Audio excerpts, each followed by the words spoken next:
ನಮಸ್ಕಾರ ವೀಕ್ಷಕರೇ, ಶ್ರೀಗರಿ ವಾರ್ತೆಗರಿಗೆ ಸ್ವಾಗತ. ನಾನು ನಿಮ್ಮ ಗ್ರಹೇಶ್ವರ ಗಾರ್ಡಿಗೇಂದ್ರ.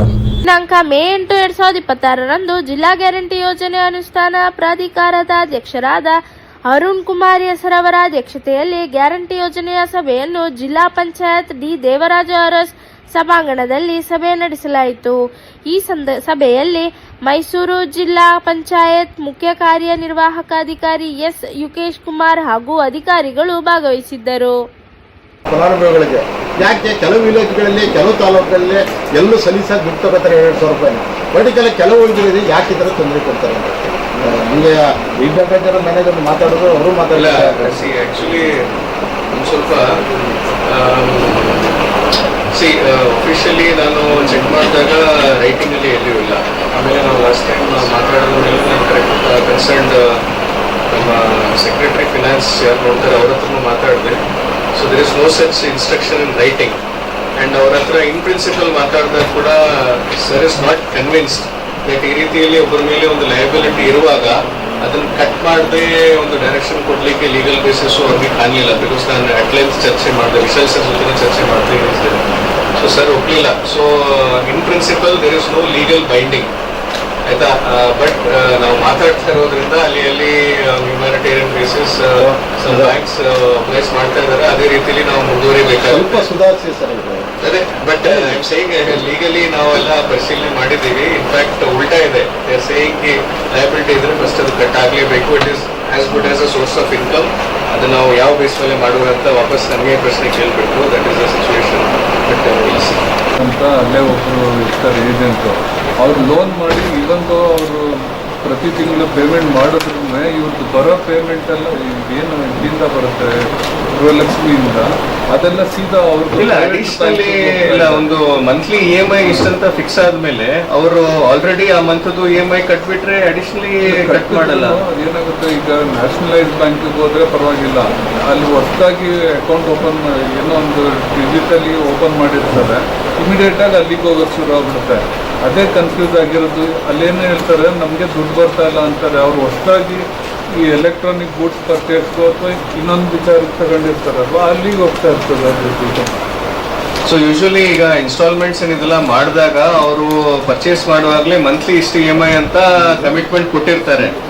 ಸೊ ಮಂತ್ಲಿ EMI ಇಷ್ಟಂತ ಕೊಟ್ಟಾದ್ಮೇಲೆ ಅವ್ರು ಕಟ್ಟಲಿಲ್ಲ ಅಂತಂದ್ರೆ ಬ್ಯಾಂಕಲ್ಲಿ ಏನ್ ಬರುತ್ತೋ ಆ ತಿಂಗಳದ್ದು ಹೋಗುತ್ತೆ. ಬಟ್ ಖಂಡಿತವಾಗಿ ಮಂತ್ಲಿ EMI ಕಟ್ಟಿದ ಮೇಲೆ ಅಡಿಷನಲ್ ಅಮೌಂಟ್ ಯಾರು ತಗೊಳ್ಳಕ್ಕೆ ಅಧಿಕಾರ ಕೆಲವೊಂದು ನಾವು ಕೇಳಿರಲ್ಲ.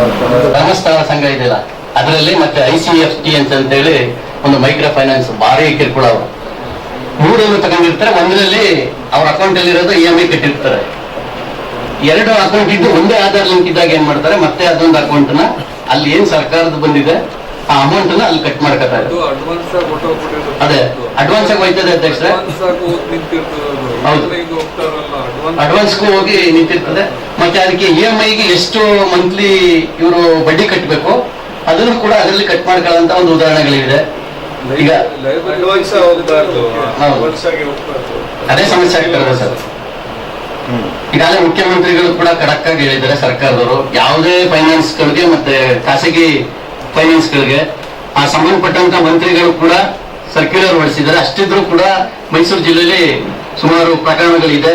4ನೇ ತಾರೀಕು ವಿಧಾನಸೌಧದ ಸಮ್ಮೇಳನ ಸಭಾಂಗಣದಲ್ಲಿ ಡಾಕ್ಟರ್ ರೇವಣ್ಣ ಸಾಹೇಬರ ಅಧ್ಯಕ್ಷತೆಯಲ್ಲಿ ನಡೆದಂತ ಮೀಟಿಂಗ್ ಅಲ್ಲೂ ಕೂಡ ಪ್ರಸ್ತಾಪ ಆಗಿದೆ. ಮೈಸೂರು ಸಿಕ್ಕಾಪಟ್ಟೆ ಅವಳಿ ಆಗ್ತಾ ಇದೆ. ಮುಖ್ಯಮಂತ್ರಿಗಳ ತವರಾದ್ರೂ ಕೂಡ ಇಷ್ಟು ಅವಳಿ ಆಗ್ತಾ ಇರೋದು ಯಾಕೆ ಅಂತಲೂ ಕೂಡ CO ಸಾಹೇಬ್ರೆ ಅದು ಕೂಡ ಒಂದು ಪೇಪರ್ನಲ್ಲಿ ಬಂದಿದೆ. ನಾನು ಅದನ್ನು ಕೂಡ ಗ್ರೂಪ್ ಹಾಕಿದ್ದೀನಿ. ಇಲ್ಲ ಅದೇ ಅದು ಇದರಲ್ಲಿ ರೈಟಿಂಗ್ ಅಲ್ಲಿ ಒಂದು ಡೈರೆಕ್ಷನ್ ಫ್ರಮ್ ಫಿನಾನ್ಸ್ ಡಿಪಾರ್ಟ್ಮೆಂಟ್ ಏನೋ ಬಂದ್ಬಿಟ್ರೆ they should not be used, no one will use it.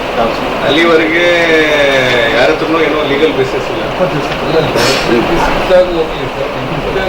Private very surprise. ಅದನ್ನು ಸ್ವಲ್ಪ ಪರಿಶೀಲನೆ ಮಾಡಿಸಿ.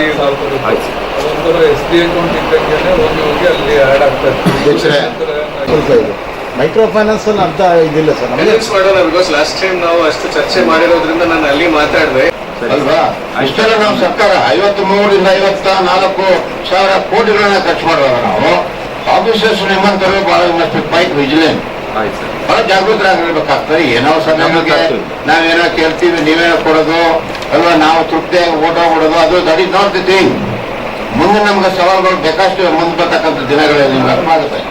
ಸೊ ಆದ್ರಿಂದ ನಮಗೆ ಈ DBT ಕೂಡ ಡೈರೆಕ್ಟ್ ಬ್ಯಾಂಕ್ ಟ್ರಾನ್ಸಾಕ್ಷನ್ಸ್ ಸತ್ತರೆ ಅಥವಾ ಎಷ್ಟು ನೀವು ಅಮೌಂಟ್ ನೀವು ಇವರಿಗೆ ನೀವು ಕೊಟ್ಟಿದ್ದೀರಿ, ಎಷ್ಟಾಗಿದೆ ಅಮೌಂಟು ಇಲ್ಲಿವರೆಗೆ ಎಷ್ಟು ಕೊಟ್ಟಿದ್ದೀರಿ ನೀವು? 53,60,000 ಲಕ್ಷದ 60,000 ಮಾಡಿ ಕೊಟ್ಟಿದ್ದೀರಾ ನೀವು?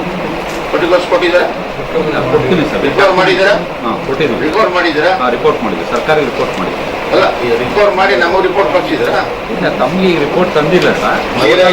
ಕಳಿಸಿ ಈಗ ಡೆತ್ ಕೇಸಸ್ ಎಷ್ಟಾಗಿದೆ, ಅದರಲ್ಲಿ ಎಷ್ಟು ಡೆತ್ ಆದ್ಮೇಲೆ ಹೋಗಿದೆ, ಹೌದು, ಅದರಲ್ಲಿ ಎಷ್ಟು ರಿಕವರ್ ಆಗಿದೆ, ಅದಾದ್ಮೇಲೆ ಈ ಅಷ್ಟು ಡೆತ್ ಕೇಸಸ್ಗೆ ಆಲ್ಟರ್ನೇಟ್ ಕರೆಕ್ಟ್ ಬೆನಿಫಿಷರಿದು ಎಷ್ಟು ಜನನು ಎನ್ರೋಲ್ ಮಾಡಿದ್ದೀನಿ, ಇಷ್ಟು ಮಾಡಿದ್ರೆ ಲೈಫ್ ಸೈಕಲ್ ಕಂಪ್ಲೀಟ್ ಆಗುತ್ತೆ. ಆ ಇನ್ಫಾರ್ಮೇಶನ್ ಕೊಡಿ, ಕೊಡ್ತೀವಿ. ಅಂದರೆ ಸ್ಟಾಪ್ ಆಗೋದಕ್ಕೆ ಆಟೋಮೆಟಿಕ್ ಕಾರ್ಯಕರ್ತರು ಅವ್ರು ಸ್ವಲ್ಪ ಎಫೆಕ್ಟಿವ್ ಆಗಿ ಯಾರಾದ್ರೂ ಡೆತ್ ಆದ್ರೆ ನಿಮ್ಗೆ ಮಾಹಿತಿ ಏನು ಸಿಗುತ್ತೆ? ನಮ್ಮ ಅಂಗನವಾಡಿ ಕಾರ್ಯಕರ್ತರು ಅವ್ರ ಮುಖಾಂತರ ಅವ್ರ ಮುಖಾಂತರ ಮಾಡಬೇಕು. ಅಂಗನವಾಡಿ ಸೂಪರ್ವೈಸ್ ಅವ್ರು ಎಷ್ಟು ಪ್ರಾಂಪ್ಟ್ ಆಗಿ ನಿಮ್ಗೆ ಇನ್ಫಾರ್ಮ್ ಮಾಡ್ತಾ ಇದ್ದಾರೆ ಅಂತ? ಎವ್ರಿ ಮಂತ್ ನಾವು 2 ಮೀಟಿಂಗ್ ಮಾಡ್ತೀವಿ. ಎವ್ರಿ ಮೀಟಿಂಗು ತಾಲೂಕ್ ಲೆವೆಲ್ ಆಯಿತು, ಸೆಕ್ಟರ್ ಲೆವೆಲಲ್ಲಿ ಮೀಟಿಂಗ್ ಮಾಡ್ತೀವಿ. ಯಾವ್ದು ಮೀಟಿಂಗು? ನಮ್ಮ ಅಂಗನವಾಡಿ ವರ್ಕರು ಸೂಪರ್ವೈಸರ್ಸ್ ಅವರಲ್ಲಿ ಗೋಲಕ್ಷ್ಮಿ ಡಿಸ್ಕಷನ್ ಮಾಡ್ತಾರೆ. ಆ ಡೆತ್ ಆಯಿತು ಅಂದಾಗ ನಮ್ಮ ಮಾಹಿತಿ. ಸೊ ಡೆತ್ಗೆ ಅದೇನು ಅಲಾಟ್ಮೆಂಟ್ ಸರ್ಟಿಫಿಕೇಟ್ ಕೊಡ್ಬೇಕಲ್ಲ ನಿಮ್ಗೆ? ಹೌದು. ಸೊ ಅದನ್ನು ಯಾವ ಲಾಗಿನ್ ಅಲ್ಲಿ ನೀವು ಸ್ಟಾಪ್ ಮಾಡ್ಲಿಕ್ಕೆ ಆಗುತ್ತೆ? ನಿಮ್ಮ ಹಂತದಲ್ಲಿ ಮಾಡ್ಲಿಕ್ಕೆ ಆಗುತ್ತಾ? CDP ಲಾಗಿನ, DD ಲಾಗಿನ? ಇಲ್ಲ, CDP ಲಾಗಿನಲ್ಲಿ ಇದು ಮಾಡ್ತಾರೆ ಸರ್. ಮಾಡಿದ್ರೆ ಅಲ್ಲಿ state level. So CDP login ಅಲ್ಲಿ ಡೆತ್ ಕೇಸನ್ನು ಮಾರ್ಕ್ ಮಾಡ್ಲಿಕ್ಕೆ ಆಪ್ಷನ್ ಇದೆ. ಸೊ ನಮ್ಮ ಮನೆ ಸದಸ್ಯರು ಹೇಳ್ದಂಗೆ ಅದು ಪ್ರಾಂಪ್ಟ್ ಆಗಿ ಆಗ್ಬೇಕು. ಆಯ್ತು, ನೀವು ತಿಂಗಳಲ್ಲಿ 2 ಮೀಟಿಂಗ್ ಅದನ್ನು ವಿದಿನ್ 15 ದಿವಸ ಅಂದ್ರೆ ಒಂದು ತಿಂಗಳಲ್ಲಿ ಮ್ಯಾಕ್ಸಿಮಮ್ 1 ಎಕ್ಸ್ಟ್ರಾ ಇನ್ಸ್ಟಾಲ್ಮೆಂಟ್ ಹೋಗ್ಬೇಕು. ಬಟ್ ನೀವು ಹೇಳ್ದಂಗೆ ನಾವು ನೋಡಿದ್ರೆ ಮಲ್ಟಿಪಲ್ ಇನ್ಸ್ಟಾಲ್ಮೆಂಟ್ಸ್ ಹೋಗಿದೆ, ವಿಚ್ ಮೀನ್ಸ್ ದಟ್ ಡೆತ್ ಆಗಿದೆ, ನಿಮ್ಮವ್ರು ನೋಡಿಲ್ಲ ಅಂಡ್ ಟೈಮ್ಲಿ ಇಂಟಿಮೇಟ್ ಮಾಡಿಲ್ಲ. ಸೊ ಅಟ್ ಲೀಸ್ಟ್ ಇವತ್ತಿಂದ ಅದೊಂದು ಪ್ರೊಸೀಡಿಂಗ್ಸ್ ಅಲ್ಲಿ ಹಾಕೋಣ. Not more than 1 additional instalment should go to the people who are passed away. ಅಲ್ವಾ, ನಮ್ಮ ನಾಗರಾಜ್ ಅವರ ಉದ್ದೇಶ ಸರ್ಕಾರದ ಹಣ ಪೋಲಾಗಬಾರ್ದು ಅಂತ ಹೇಳಿ. ಯಾಕಂದ್ರೆ ಆ ಸರ್ಕಾರದ ಹಣ ಇದು ಪೋಲಾಗಬಾರ್ದು. ಅಧಿಕಾರಿಗಳು ನೀವು ಬಹಳ ಒಂದು ರೀತಿ ಎಚ್ಚರಿಕೆ ರೀತಿಯಲ್ಲಿ ವಿಜಿಲೆಂಟ್ ಆಗಿ ಕೆಲಸ ಮಾಡಬೇಕಾಗ್ತದೆ. ನೀವು ನಮ್ಮ ಜೊತೆಗೆ ಇರಬೇಕಾಗ್ತದೆ, ಸರ್ಕಾರ ಮಟ್ಟಿಗೆ ಇರಬೇಕಾಗ್ತದೆ. ಕೆಲಸ ಮಾಡೋರು ನೀವು, ನಾವೇನಿಲ್ಲ, ನಾವೇ ನೀವು ಬರೀ ಕ್ವಶನ್ ಮಾಡ್ತೀವಿ ಅಷ್ಟೇ ಹೊರತು ನಿಮ್ಮಿಂದೆ ನಾವಿರ್ತೀವಿ. ಆದ್ರೆ ನೀವು ಸುಳ್ಳು ಮಾಹಿತಿ ಕೊಟ್ಬಿಟ್ಟು ನಮಗೆ, ಅಂದ್ರೆ ನೀವು ಕೊಟ್ಟಿಲ್ಲ, ನಾನು ಹೇಳ್ತಾರೆ ಕೆಲವು ಹೇಳ್ತಾರೆ, ಜನರಾಗಿ ಹೇಳ್ತಾರೆ ಈ ಡೆತ್ ಕೇಸಸ್ಸು ಅಲ್ವಾ, ಅವರ ಇವರು ಏನು ಏಜ್, ಅವ್ರ ಏಜ್ಗಳು ಇಂಪಾರ್ಟೆಂಟ್. ನೀವು ಕೊಡ್ತಿರೋ ನಿಮಗೆ ಗೃಹಲಕ್ಷ್ಮಿ ಏಜ್ ಏನವ್ರದ್ದು ಕೊಡ್ತೀನಿ ಸರ್. ಏಜ್ ಅಂದ್ರೆ ಎಷ್ಟೋ 10 ವರ್ಷ 15 ವರ್ಷ ಕೊಡ್ತೀರಾ ನೀವು? 10 ವರ್ಷ ಮಗು ಕೊಡ್ತೀರಾ ನೀವು? ಇಲ್ಲ, ಕೊಡಲ್ಲ. ಅದಕ್ಕೆ ಅದಕ್ಕೆ ಏಜ್ ಎಲ್ಲ ಕರೆಕ್ಟ್ ಆಗಿ ಎಷ್ಟು, ಈಗ ಎಷ್ಟು ಕೊಟ್ಟಿದ್ರಿ ನೀವು ಗೃಹಲಕ್ಷ್ಮಿ? ಫೆಬ್ರವರಿ 29 ಅದರಲ್ಲಿ 2 ಮಧ್ಯದಲ್ಲಿ ಕೊಟ್ಟಿಲ್ಲ ಸರ್. 19 ಅಂದ್ರೆ ಫೆಬ್ರವರಿ ಮಾರ್ಚ್ 29 ಕೊಟ್ಟಿದ್ದೀವಿ ಸರ್. 20 ಆಗಿದೆಯಾ? 29 ಫೆಬ್ರವರಿವರೆಗೂ ಆಗಿದೆ. 29 ನನಗೆ ಗೊತ್ತಿದೆ. ಹೌದು. ಬಟ್ 31 ಅಂತ ಹೇಳ್ತೀರಿ ನೀವು. 2 ಮಂತದ್ದು ಕೊಟ್ಟಿಲ್ಲ ಸರ್. ಕೊಟ್ಟಿಲ್ಲ ಅಂದ್ರೆ ಕೊಟ್ಟಿಲ್ಲ ಅಂತ ಹೇಳ್ಬೇಕಲ್ಲ. 31 ಅಂತ ಹೇಳ್ತಾರೆ. 29 ಆಗಿದೆ ಅಲ್ವಾ? 29 ಆಗಿದೆ. ಮುಂದೆ ಈಗ ಫೆಬ್ರವರಿವರೆಗೂ ಕೊಟ್ಟಿದೆ. ಹೌದು. ಬಹಳ ನಿಮ್ಮ ಅಧಿಕಾರಿಗಳು ವಿಜಿಲೆಂಟ್ ಆಗಿ ಕೆಲಸ ಮಾಡಕ್ಕೆ ಆಯ್ತು ಸರ್. 443 ಫಲಾನುಭವಿಗಳು ತೀರೋಗಿರೋರು ನಮ್ಮ ಲಿಸ್ಟಲ್ಲಿ ಇದ್ರು. ಆವತ್ತಿಗೆ ಮೊದಲು ಅದು ಕೊಡಬೇಕು, ಆಡಿ ಹುಡಿಕೊಂಡು ಹೋಗೋದು ಬೇಡ ಅಂತ ನಾನು ತಮ್ಮ ಜೊತೆಯಲ್ಲಿ ಚರ್ಚೆ ಮಾಡಿದ್ದೆ. ಈಗ 8,443 ಫಲಾನುಭವಿಗಳಲ್ಲಿ ಈವರೆಗೆ ಎಷ್ಟು ತಲುಪಿದೆ? ಪೂರ ಒಂದೇ ತಿಂಗಳಿಗೆ ಆಗಬೇಕು ಅಂದಿದ್ದೆ. ಯಾಕಂದರೆ ಎಲ್ಲ ಡಾಕ್ಯುಮೆಂಟ್ಸು ನಮ್ಮ ಕಂಪ್ಯೂಟ್ರಲ್ಲಿ ಈ ಲಾಗಿನ್ನಲ್ಲಿ ಇರೋ ಅಂಥದ್ದು, ಯಾರಿಗೂ ಹುಡಿಕೊಂಡು ಹೋಗಬೇಕಾದಂಥ ವಿಚಾರ ಇರಲಿಲ್ಲ. ಸೊ ಈಗ ಅದರ ವಿವರ ಏನಂದರೆ ಅವರು ಅಪ್ಲೋಡ್ ಮಾಡ್ತಾರೆ, ಅದು ಬರಬೇಕಾಗಿರೋದು ಸ್ಟೇಟ್ ಲೆವೆಲಿಂದ. ಏನು ನೀವು ವಿವರ ಕೊಟ್ಟಿರ್ತೀರ ಅದನ್ನು ಅಪ್ಲೋಡ್ ಮಾಡಿರ್ತಾರೆ, ಬರಬೇಕಂದ್ರೆ ಅಲ್ಲಿಂದಾನೇ ಬರಬೇಕಾಗಿರೋದು. ಬಂದಿಲ್ಲ ಅಂದರೆ ಪ್ರಶ್ನೆ ಮಾಡ್ಬೋದು ಅಷ್ಟೇ. ಈ ಬಂದ್ ಪ್ರೊಸೆಸ್ ಆಗೋದು ಯೂಶಲಿ 1 ಮಂತ್ ಆಗಿರ್ಬೋದು, ಆದರೆ ಸ್ಟಾಪ್ ಆಗೋದು ಇಮಿಡಿಯೇಟ್ ಆಗಿ ಸ್ಟಾಪ್ ಆಗುತ್ತೆ. ಅಲ್ಲ, ನೀಡಿಯೋರು ಇವಾಗ ಈಗ ನಾವು ಗ್ಯಾರಂಟಿ ಸ್ಕೀಮ್ ಶುರುವಾಗಿ 3 ವರ್ಷ ಆಯ್ತು. ಹೌದು ಸರ್. ಈಗ ಇಲ್ಲಿವರೆಗೂ ನಮ್ಮ ಮೈಸೂರು ಜಿಲ್ಲೆಯಲ್ಲಿ ಈಗ ಈ ಗೃಹಲಕ್ಷ್ಮಿ ತಗೊಳ್ತಾ ಇರ್ತಾರೋ ಡೆತ್ ಆಗಿದಾರಲ್ಲ, ಆಗಿದೆ. ಆಗಿ ಪ್ಯಾರಲಲ್ ಪರ್ಸನ್ಗೆ ಇದು ಮಾಡ್ಕೊಂಡಿದ್ದಾರೆ, ಬದಲಾಯಿಸ್ಕೊಂಡಿದ್ದಾರೆ. ಹೌದು ಸರ್. ಯಾರಿಲ್ಲ ಅಂದ್ರೆ ಫ್ಯಾಮಿಲಿ ಒಳಗೆ ಕುಟುಂಬದ ಯಜಮಾನ ಯಾರು ಬರ್ತಾರೆ ಅವರು ಕೊಡ್ಬೇಕು. ಅದಾಗಿದೆಯಾ ಸರ್? ಅದು ಆಗಿದೆ ಸರ್. 5372 ದಿನ ಮಾಡಿದ್ವಿ ಹೌದು. ಫ್ಯಾಮಿಲಿ ಸತ್ತೋಗಿದೆ. ಅದೇ ಫ್ಯಾಮಿಲಿ ಈಗ ಸರ್ ಮೊನ್ನೆ ಒಂದು ರೈಲ್ ಲಿಸ್ಟ್ ಬಂದಿದೆ. ಈಗಿರಂತೂ ಇಡೀ ನಮ್ಮ ಮೈಸೂರು ಜಿಲ್ಲೆಯಲ್ಲಿ 13,677 ಜನ ಮರಣ ಹೊಂದಿದೆ ಸರ್ 3 ವರ್ಷ. ಅದರಲ್ಲಿ ಪ್ಯಾರಲಲ್ ಆಗಿ ಸರ್ 5,372 ಕೊಟ್ಟಿದೆ. ಇನ್ ಬ್ಯಾಕ್ ಇದು ಮಾಡ್ತಾ ಇದ್ದೀವಿ ಸರ್. ಅದು ಯಾಕೆ ಸರ್ ರೇಷನ್ ಕಾರ್ಡ್ ಚೇಂಜ್ ಆಗಿದೆ ಸರ್. ರೇಷನ್ ಕಾರ್ಡ್ ಎಲ್ಲ ಚೇಂಜ್ ಆಗಿ ಮೊನ್ನೆ ಅಧ್ಯಕ್ಷರು ಹೇಳಿದಂಗೆ ಅದು ಪ್ರಾಸೆಸ್ ಸರ್ 2 months 3 months ಆಗ್ತಾ ಇದೆ. ಅದೇನಂದ್ರೆ ನಿತಿನ್ ಸರ್ ಹೇಳ್ದಂಗೆ ಡಿ ಸಾಹೇಬ್ರೆ, ನೀವೇನು ಮಾಡ್ಬೇಕಂದ್ರೆ ಯಾರು ಮರಣ ಹೊಂದ್ತಾನೆ ಅವನಿಗೆ 7 days ಒಳಗೆ ಡೆತ್ ಸರ್ಟಿಫಿಕೇಟ್ ಸಿಗುತ್ತೆ ಅಲ್ವಾ? ಹೌದು. ನಿಮ್ಮ ಅಂಗನವಾಡಿ ಕಾರ್ಯಕರ್ತರು ಮಾಡಿರೋದು ನಾವು ನೋಡಿಲ್ಲ. ಅಲ್ಲಿ ವಿ ಅಸಿಸ್ಟೆಂಟ್ ಯಾರು ಇರ್ತಾನೆ ಅವನು ಎಂಟ್ರಿ ಮಾಡ್ತಾನೆ. ಅವನು ಅಲ್ಲಲ್ಲ ನಾವು ನೋಡಿರೋದು ಅಲ್ಲಿ. ಅವರು ಬರಲ್ಲ ಈಗ. ಹೌದು, ಅದು ಆನ್ಲೈನ್ ಈಗ ಪಂಚಾಯತಿಗೆ ಮಾಡ್ಬಿಟ್ಟಿದ್ದಾರೆ. ಆಗ 7 ದಿನಕ್ಕೆ ತಗೊಂಡಾಗ ನಿಮ್ಮ ಅಂಗನವಾಡಿ ಕಾರ್ಯಕರ್ತರು ಯಾರಿದ್ದಾರೆ ಅವರು ಅವ್ರಿಗೆ ಇನ್ಫಾರ್ಮ್ ಮಾಡಿದ್ರೆ ಅದನ್ನ ಎಲ್ಲಿ ಫುಡ್ ಇಲಾಖೆ ಇರ್ತದೆ ಅಲ್ಲಿ ಬದಲಾವಣೆ ಮಾಡ್ಬೋದು. ಈಗ ಡೆತ್ ಆದವ್ರನ್ನ ಡೆತ್ ಸರ್ಟಿಫಿಕೇಟು, ಆಧಾರ್ ಕಾರ್ಡು, ಅದು ರೇಷನ್ ಕಾರ್ಡು, ವೋಟರ್ ID ಕೊಟ್ರೆ ಅವ್ರು ಏನ್ ಮಾಡ್ತಾರೆ ಆ ಲಾಗಿನ್ ಮಾಡ್ತಾರೆ ಫುಡ್ ಇಲಾಖೆಲಿ. ಆ ಲಾಗಿನ್ ಮಾಡಿದಂತ ಸಂದರ್ಭದಲ್ಲಿ ಅದು ನೀವು ಅದು ಸರ್ಕಾರಿ ಕಚೇರಿಯಲ್ಲಿ ಮಾಡಲ್ಲ, ಬೇರೆ ಹೊರಗಡೆ ನೆಟ್ ಸಿಟಿಲಿ ಮಾಡಿಸ್ಬೇಕು. ಆ ಮಾಡಿಸಿದಂತ ಸಂದರ್ಭದಲ್ಲಿ ಅವ್ರೇನ್ ಮಾಡ್ತಾರೆ ಕಾರ್ಡ್ನ ಬದಲಾವಣೆ ಕಾರ್ಡ್ನ ಹೆಸರು ತೆಗ್ದು ಆ ಯಜಮಾನಿ ಯಾರು ಇರ್ತಾರೆ ಅವರು ಕೊಡ್ತಾರೆ. ಅಂತ ಪ್ರಕರಣಗಳು ತಾಲೂಕು ಎಷ್ಟಿದೆ ಸರ್? 13,677 ಅದರಲ್ಲಿ ಈಗ ನಮ್ಗೆ ಸಿಕ್ಕಿರೋದು ಸರ್ 53,60,000. ಅದೇ ಅಷ್ಟೊಂದು ನೀವು ಈಗ 8,443 ಫಲಾನುಭವಿಗಳಂತ ಅವ್ರು ಹೇಳಿದ್ರು ಗಫರ್ ಸಾಹೇಬ್ರು ಲಾಸ್ಟ್ ಮೀಟಿಂಗ್ ಅಲ್ಲಿ ಲಾಸ್ಟ್ ಮೀಟಿಂಗ್ ಅಲ್ಲಿ ಪ್ರಸ್ತಾಪ ಮಾಡಿದ್ರು. ಈಗ ಬಂದಿರೋದು ಅಲ್ಲಲ್ಲ ಅವ್ರು ಮಾಡಿರೋದು ಜನವರಿ ನಡೀತಲ್ಲ ಆ ಸಭೆ ಮಾಡಿರೋದು. ಆ ಸಭೆ ಮಾಡಿದ್ರು ಕೂಡ ಜನವರಿ ಆದ್ರೂ ಕೂಡ ಈಗಾಗಲೇ ನಾವು ಏಪ್ರಿಲ್ ಅಂತ್ಯಕ್ಕೆ ಹೋಗಿ ಮೇ ಫಸ್ಟ್ ವೀಕಲ್ಲಿ ಇದ್ದೀವಿ ಪ್ರಗತಿಲಿ. ಅಷ್ಟು ಆದ್ರೂ ಕೂಡ ಇಷ್ಟ ಆಗಿಲ್ಲ ಅಂದ್ರೆ ಅಧ್ಯಕ್ಷರೇ ಎಷ್ಟು ಸಮಂಜಸವಾಗಿ ನಿಮ್ಮ ಇಲಾಖೆ ಕೆಲಸ ಮಾಡ್ತದೆ ಅನ್ನೋದು ಒಂದು ನಮ್ಮ ಒಂದು ಯಾಕೋ ಯೋಚನೆ ಆಗ್ತಾ ಇದೆ. ಇದೆ ಸರ್. ಈಗ ನೀವು ಹೇಳಿದ್ದು ನಿಮ್ಮ ತಾಲೂಕದ ಇಲ್ಲ, ಇಡೀ ಮೈಸೂರು ಡಿಸ್ಟಿಕ್ ಅಲ್ಲಿ ಅವ್ರದ್ದೇ ರಿಸಲ್ಟ್ ನಾನು ಸಪರೇಟ್ ಆಗಿ ಮಾಡಿಲ್ಲ. ಅವಾಗ ಫಲಾನುಭವಿಗಳು ತೀರೋಗಿರೋರು ಕೊಟ್ಟಿರ್ತಕ್ಕಂಥ ಏನು ಗೃಹಲಕ್ಷ್ಮಿ ತಕ್ಕತ್ತಿದ್ರು ಅದರಲ್ಲಿ ತೀರೋಗಿರೋದು ಅದು ತಕ್ಷಣ ಅದೇ ಡಾಕ್ಯುಮೆಂಟ್ಸ್ಗೆ ಅತ್ತೆ ತೀರೋದ್ರೆ ಸೊಸೆ ಯಜಮಾನಿ ಇದ್ರೆ ಕೊಡಬೇಕು, ಮಗಳಿದ್ರೆ ಮಗಳಿಗೆ ಕೊಡಬೇಕು. ಬಹಳ ಬೇಗ ಆ ಕೆಲಸ ಮಾಡಬಹುದು. ಡೈರೆಕ್ಟ್ ಆಗಿ ಅವ್ರು ಕೊಡಲ್ಲ. ಆಹಾರ ಇಲಾಖೆನಲ್ಲಿ ಅವರು ರೇಷನ್ ಕಾರ್ಡ್ ಅಲ್ಲಿ ಚೇಂಜ್ ಮಾಡಿಸಿದ್ರೆ ಬರೋದಿಲ್ಲ. ಅದು ಅವರ ರೆಸ್ಪಾನ್ಸಿಬಿಲಿಟಿ.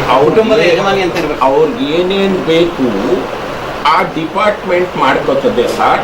ಅವ್ರ ಹತ್ರ VA ಇದ್ದಾರೆ, ಇವರು ಫುಡ್ ಇನ್ಸ್ಪೆಕ್ಟರ್ ಇದ್ದಾರೆ, ಸಿರಸ್ತಾರ್ ಇದ್ದಾರೆ, ತಹಸೀಲ್ದಾರ್ ಇದ್ದಾರೆ, 4 ಜನ ಡೆಪ್ಟಿ ತಹಸೀಲ್ದಾರ್ಗಳಿರ್ತಾರೆ. ಏನು ಬೇಕು ಡೈರೆಕ್ಷನ್ ಕೊಡಲಿ. ಈಗ ನೀವು ಎಲ್ಲರೂ ಸೇರಿ ನೀವು ಇನ್ನು 3ನೇ ಮೀಟಿಂಗಲ್ಲಿ ಏನು ಮಾಡೋದು, ಯಾರಾದರೂ ಒಬ್ಬ ಫಲಾನುಭವಿ ಗೃಹಲಕ್ಷ್ಮಿ ತಗೊಳ್ಳೋರಿದ್ರೆ ಆ ಕಾರ್ಡ್ಗೆ ಹೋಗಿ ಹುಡಿಕೊಂಡು ಬರೋವಂತೆ RDಗೆ ಹೋಗಬೇಕು. ಉಳಿದದು ನೆಕ್ಸ್ಟ್ ಮೀಟಿಂಗ್ವರೆಗೆ ಮಾಡ್ತೀರಿ.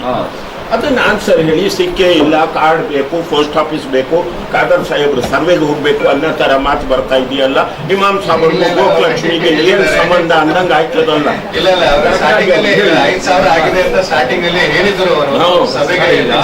ರಿಮೈನಿಂಗ್ ಇದೆ ಸರ್. ಬಹಳ ಸಂತೋಷ. ಸಬ್ಜೆಕ್ಟ್ ಮುಗಿಸೋಣ. ಬಹಳ ಸಂತೋಷ. ಇನ್ನು ಮುಂದೆ ಇರತಕ್ಕಂತ 2,700 ಚಿಲ್ಲರೆ ಬರ್ತದೆ. ಅದನ್ನು ಸ್ವಲ್ಪ ಕಷ್ಟ ಬಿದ್ದು ಮಾಡಿ. ಒಬ್ಬ ಡೆತ್ ಆದ್ಮೇಲೆ what is the exact procedure ಹೇಳಿ. ನಿಮ್ಮಲ್ಲಿ ನಾನು ಹೇಳ್ದಂಗೆ ಒಂದು ಅಡಿಷನಲ್ ಮಂತ್ಲಿ ನೆಕ್ಸ್ಟ್ ಒಂದು ಅಡಿಷನಲ್ ಇನ್ಸ್ಟಾಲ್ಮೆಂಟ್ ಗಿಂತ ಜಾಸ್ತಿ ಬರಬಾರ್ದು. ಆಯ್ತಾ?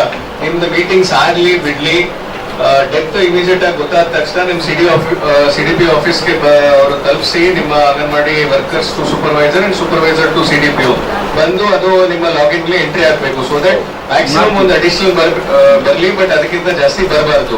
ಬಟ್ ಇದರ ಜೊತೆಗೆ ಆಲ್ಟರ್ನೇಟ್ ರೈಟ್ ಬೆನಿಫಿಷರಿ ಮಾಡ್ಲಿಕ್ಕೆ ಏನಾಗಬೇಕು? What is exact procedure?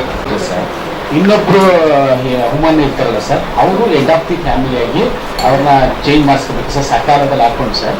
ನಮ್ಮ ಗ್ರಾಮವನ್ನು ಮತ್ತು ಪಂಚಾಯತಿಗಳು ಸರ್ ಸೊ ಅಲ್ಲಿ ಅರ್ಜಿ ಮಾಡಿಸ್ಕೋಬೇಕು ಸರ್. ಮಾಡಿ ಅಂತ ಹೇಳ್ಬೋದು. ಮತ್ತೆ ಇನ್ನೊಂದು ಇಲ್ಲಿ ಸಮಸ್ಯೆ ಏನಿದೆ ಅಂದ್ರೆ ಸರ್, ಸಿಂಗಲ್ ಯೂನಿಟ್ ಇರ್ತಕ್ಕಂಥ ಕಾರ್ಡ್ಗಳಿದೆ ಸರ್. ಕೆಲವರು ಓನ್ಲಿ ಒಬ್ಬ ಪರ್ಸನ್ ಒಂದೇ ಅವರು ಸರ್ female adult ಆ ತರ ತೀರ್ಕೊಂಡಿರೋರು ಸರ್ ಒಂದು ಏನು ಮಾಡ್ಲಿಕ್ಕೆ ಆಗಲ್ಲ. 700-800 ಕಾರ್ಡ್ ಇದಾವೆ ಸರ್ ಅದರಲ್ಲಿ. ಅವಕ್ಕೆ ಏನು ಮಾಡಕ್ಕಾಗಲ್ಲ ಸರ್. ಆಲ್ಟರ್ನೇಟಿವ್ ಯಾರು ಇರಲ್ಲ ಸರ್. ಹೌದು ಸರ್, ಇದೆ ಸರ್. ಮತ್ತೆ ಮುಂದಿನ ವಾರ್ತೆಗರಿಯಲ್ಲಿ ಭೇಟಿಯಾಗೋಣ. ಶ್ರೀಗರಿ ನಿಮ್ಮ ಮನದಾಳದ ಗರಿ. ನಮಸ್ಕಾರ.